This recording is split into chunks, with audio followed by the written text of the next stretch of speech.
trastuzumab dan pertuzumab, dua antibodi monoklonal yang menjadi standar terapi kombinasi yang menarget HER2 pada dua epitop yang berbeda. Namun sayangnya, metode konvensional seperti ELISA tidak mampu memberikan keduanya secara bersamaan. Disinilah metode LC-MS hadir sebagai sebuah solusi. Dengan teknik hybrid ini, keduanya bisa dibedakan secara simultan hanya dengan menggunakan 10 mikroliter serum dari manusia dengan bantuan surrogate peptide dan juga standar internal berlabel isotop yang stabil. Penelitian ini menggunakan metode LC-MS untuk analisis trastuzumab dan pertuzumab dalam serum manusia. Bahan yang digunakan meliputi serum manusia, protein enzim trypsin, dan internal standar siluman.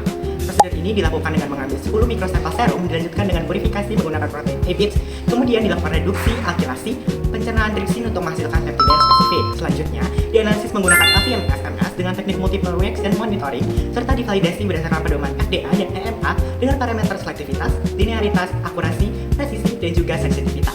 Tahapan pengembangan metode uji kuantifikasi protein dengan LC-MS perlu menentukan surrogate peptide. Pemilihan peptida fokus pada CDR karena surrogate trastuzumab dan pertuzumab sangat mirip, menggunakan teknik in silico digestistripsin. Dipilih peptida ini untuk trastuzumab, peptida ini untuk pertuzumab, dan peptida ini untuk silumab sebagai internal standar. Kedua, dilakukan optimasi preparasi sampel menggunakan pemulihan afinitas non-selektif dengan protein A untuk meningkatkan sensitivitas.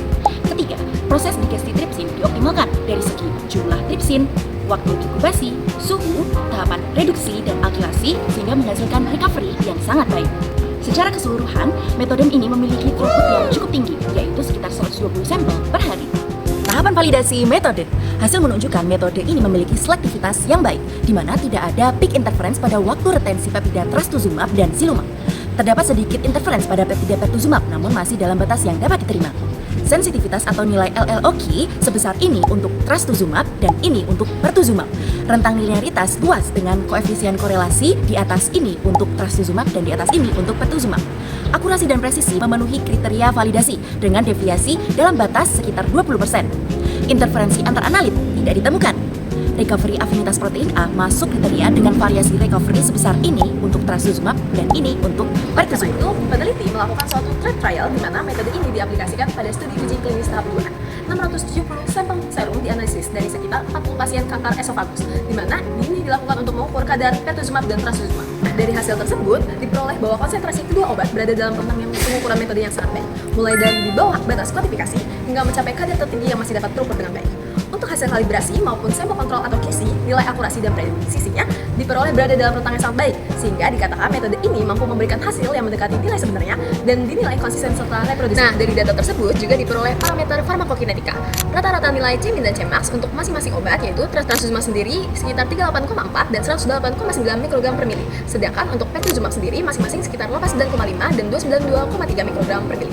Oleh karena itu, dapat disimpulkan bahwa metode LC-MS ini tidak hanya valid secara laboratorium, tapi juga terbukti dapat digunakan untuk analisis farmakokinetika secara nyata pada pasien. Peneliti berhasil mengembangkan metode LC-MS yang tervalidasi untuk mengukur dua antibodi, yaitu trastuzumab dan pertuzumab, secara bersamaan hanya dengan 10 mikroliter serum. Selain itu, metode ini juga memiliki beberapa kelebihan dibanding metode lainnya. Yang pertama, akurasi dan presisi yang tinggi, serta konsisten antar base dan lab.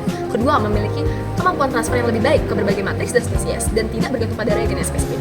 Ketiga, penggunaan instrumen triple quadruple serta reagen dan standar yang tersedia secara komersial.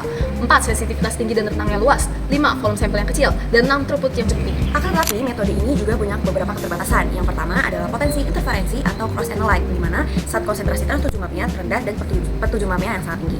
Yang kedua adalah preparasi sampel yang masih dilakukan secara manual.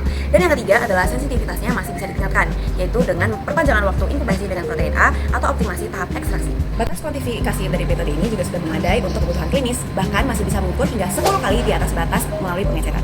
Namun, pada penggunaan surrogate peptide masih rentan mengalami deamidasi, sehingga hasil yang diperoleh lebih mencerminkan konsentrasi total dari trastuzumab. Selain itu, metode ini belum mampu membedakan bentuk asli dan hasil modifikasinya karena perbedaan masanya yang sangat kecil. Untuk internal standar, digunakan silumab sebagai alternatif yang lebih praktis dan tetap memberikan akurasi yang baik.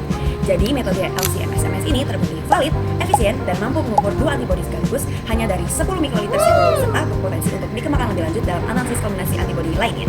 Kesimpulannya, metode LC-MS yang dikembangkan berhasil divalidasi dan mampu mengukur trastuzumab dan pertuzumab secara simultan dalam satu analisis.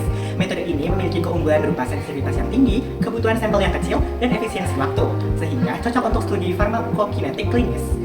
Sekian video dari kelompok kami, terima kasih teman-teman.